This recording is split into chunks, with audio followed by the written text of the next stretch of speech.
আসসালামু আলাইকুম। নিফা সেন্টারের নতুন ভিডিওতে সকলকে স্বাগত জানাচ্ছি। ৪৭তম বিসিএস প্রিলিমিনারি উপলক্ষে অরাকল বিসিএস থেকে সংগৃহীত বাংলা ভাষা ও ব্যাকরণের উপর গুরুত্বপূর্ণ ৫০টি প্রশ্নের মডেল টেস্ট। ১ নম্বর প্রশ্ন আছে, অর্ধমাত্রার স্বরবর্ণ কয়টি? অর্ধমাত্রার স্বরবর্ণ আছে একটি। ২ নম্বর প্রশ্ন আছে, বাংলা কার বর্ণের সংখ্যা কতটি? বাংলায় কার বর্ণের সংখ্যা হলো 10টি। ৩ নম্বর প্রশ্ন আছে, শুদ্ধ বানান নিচের কোনটি? শুদ্ধ বানান নিচের গ নম্বর কুম্ভীলোক রস্বইকার। ৪ নম্বর প্রশ্ন, আমরি বাংলা ভাষা এ চরণে আ দ্বারা কি প্রকাশ পেয়েছে? আ দ্বারা প্রকাশ পেয়েছে আনন্দ। ভাষার ক্ষুদ্রতম একক কোনটি? ভাষার ক্ষুদ্রতম একক কোনটি? এটি আপনাদের জন্য কুইজ।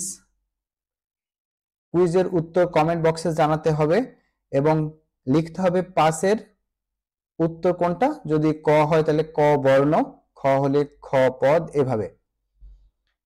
যে এই প্রশ্নটির কুইজের উত্তর দিতে পারবে আশা করব তার প্রিপারেশন অন্যদের তুলনায় অনেক ভালো।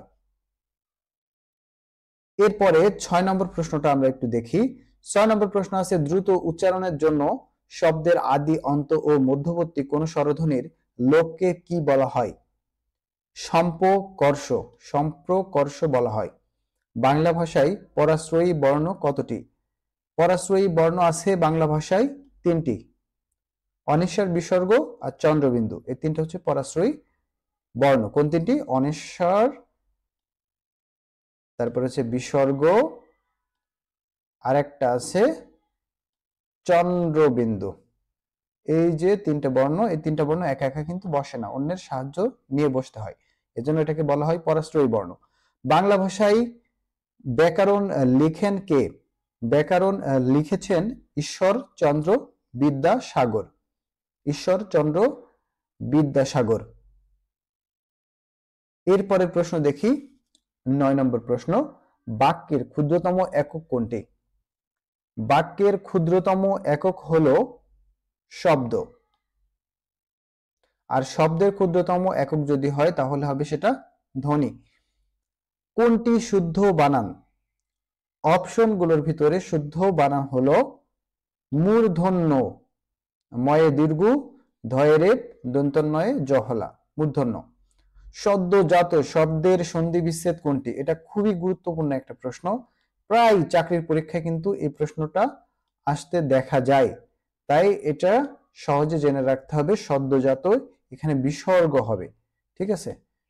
সদ্য বিসর্গ যোগ জাত। এরপরে যদি আমরা 12 নম্বর প্রশ্ন দেখি, বেগম শব্দের উৎস কোনটি?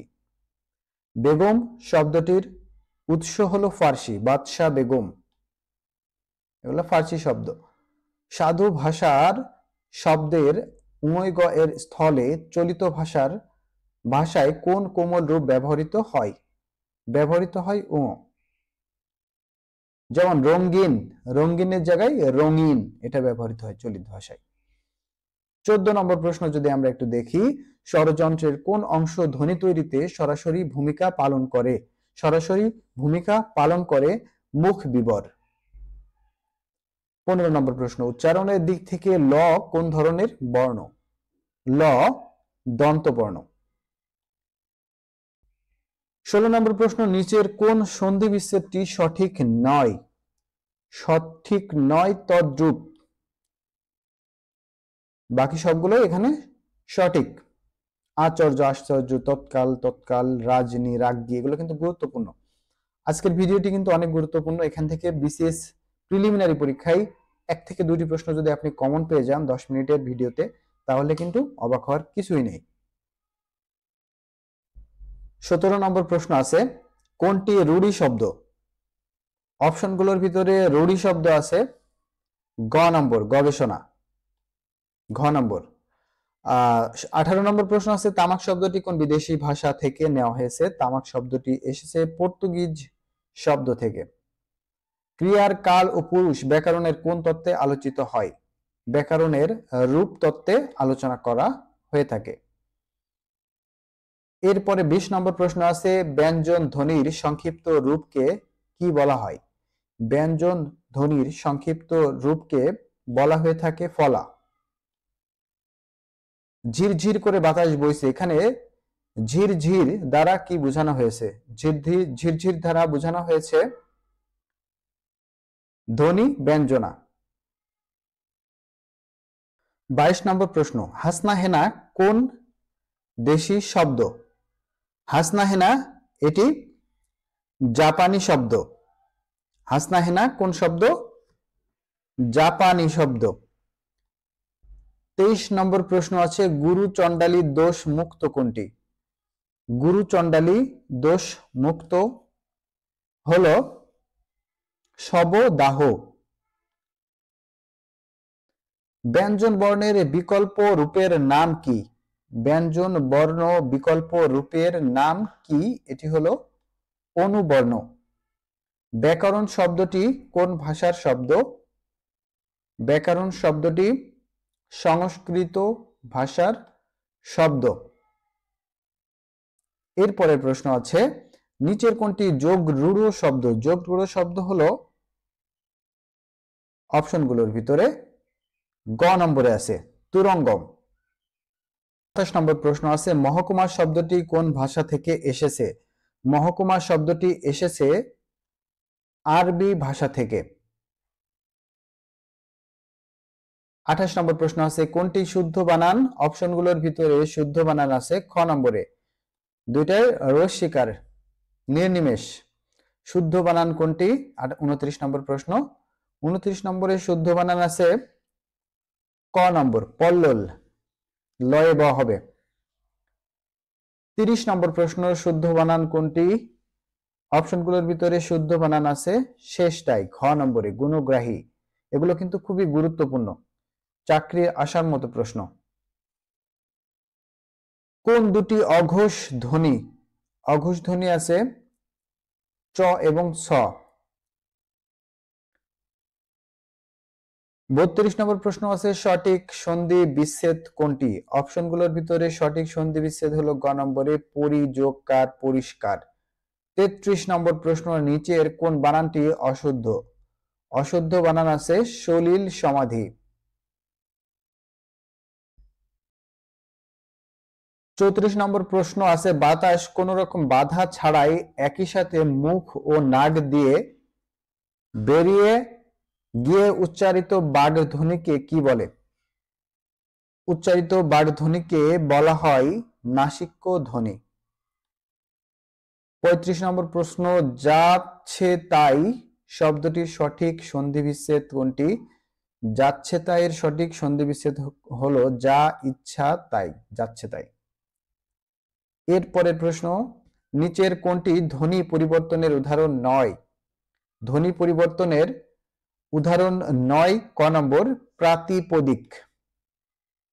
অর্ধমাত্রাযুক্ত ব্যঞ্জন বর্ণ কয়টি? অর্ধমাত্রাযুক্ত ব্যঞ্জন বর্ণের সংখ্যা হলো 7টি। বেটাইম শব্দটি গঠিত হয়েছে বে যোগ টাইম, তাহলে বে ফার্সি এবং টাইম এটা হচ্ছে ইংরেজি শব্দে, ফার্সি এবং ইংরেজি। 40 নম্বর প্রশ্ন, নিচের কোনটি তদ্ভব শব্দের উদাহরণ? তদ্ভব শব্দের উদাহরণ হলো গ নম্বর, পাতা। 40 নম্বর প্রশ্ন, জান্নাত ও বেহেশত, জান্নাত ও বেহেশত শব্দ দুটি কোন ভাষা থেকে এসেছে? জান্নাত হচ্ছে আরবি আর বেহেশত হলো ফার্সি, তাহলে খ নম্বর। বাংলা ভাষায় প্রথম অভিধান সংকলন করেন কে? বাংলা ভাষায় প্রথম অভিধান সংকলন করেন রামচন্দ্র বিদ্যাবাগীশ। খুবই গুরুত্বপূর্ণ প্রশ্ন কিন্তু। মনস্তাপ শব্দের সন্ধি বিচ্ছেদ হলো মন বিসর্গ যোগ তাপ, মনস্তাপ।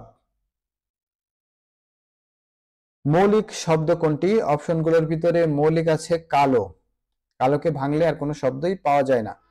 44 নম্বর প্রশ্ন আছে, বাংলা ভাষায় ব্যবহৃত ধ্বনির সংখ্যা কতটি? ধ্বনির সংখ্যা হলো 41টি। ভেরি ভেরি ইম্পর্টেন্ট প্রশ্ন। ফলাহার থেকে ফলার শব্দ হওয়ার কারণ হলো ফলাহার থেকে ফলার, এটা হয়েছে বর্ণ লোপের কারণে। 46 নম্বর প্রশ্ন আছে, একই স্বরের পুনরাবৃত্তি না করে মাঝখানে স্বরধ্বনি যুক্ত হলে তাকে কি বলে? তাকে বলা হয় অসমীকরণ। এটা অসতী না, অসমীকরণ হবে। যেমন ধপ ধপ, দুইটা শব্দ যদি যোগ করে ধপাধপ করা হয়, এটা পুনরাবৃত্তি এড়ানোর জন্য। 47 নম্বর প্রশ্ন, স্বরসঙ্গতির উদাহরণ কোনটি? স্বরসঙ্গতির উদাহরণ হলো দেশি থেকে দিশি, এটা স্বরসঙ্গতি। একার থেকে রস্যিকার, দুইটা কিন্তু স্বরধ্বনির উদাহরণ, তাই না? এরপরে যদি আমরা যাই, 48 নম্বর প্রশ্ন আছে, মই কথাটির ই কে কি বলে? মই কথাটির ই কে বলে হ্রস্বস্বর, হস্যস্বর বলে। 49 নম্বর প্রশ্ন, কোনটি কম্পনজাত ধ্বনি? কম্পনজাত ধ্বনি হলো